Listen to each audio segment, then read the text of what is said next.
The threat that I worry the most about vis-a-vis Europe is not Russia, it's not China, it's not any other external actor. And what I worry about is the threat from within. In Britain and across Europe, free speech, I fear, is in retreat. That's just not done, certainly not amongst friends and allies. We resolutely reject this. On February 15th, German Chancellor Olaf Scholz sharply criticized US Vice President JD Vance's recent attack on Europe's stance toward hate speech and the far right. Scholz made it clear that it's not for others to tell Germany or Europe how to handle such matters. A commitment to never again cannot be reconciled with support for the AfD.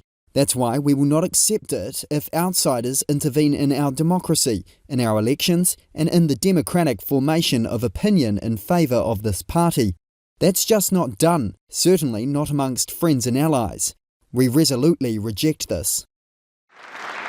The controversy began at the Munich Security Conference, where Vance accused European leaders of censoring free speech, targeting German political parties for their strong opposition to the far-right AfD.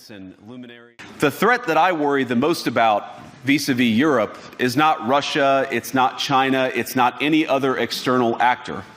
And what I worry about is the threat from within, the retreat of Europe from some of its most fundamental values, values shared with the United States of America. In Britain and across Europe, free speech, I fear, is in retreat. In Washington, there is a new sheriff in town, and under Donald Trump's leadership, we may disagree with your views, but we will fight to defend your right to offer it in the public square, agree or disagree. Now, the good news is that I happen to think your democracies are substantially less brittle than many people apparently fear.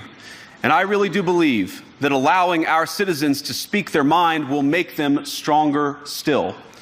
Which, of course, brings us back to Munich, where the organizers of this very conference have banned lawmakers representing populist parties on both the left and the right from participating in these conversations.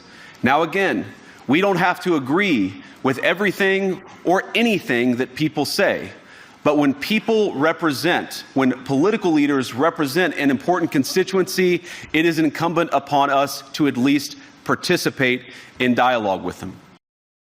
The AfD, a party known for its anti-immigration views, is polling at about 20% as Germany heads toward its February 23rd general election. Scholz remarked sarcastically on Vance's speech, pointing out that while the conference was expected to focus on the Ukraine-Russia war, Vance barely mentioned the topic, instead choosing to focus on domestic European politics. Do you think there was anything in the Vice President's speech worth reflecting on? You mean all this very relevant as discussions about Ukraine and security in Europe?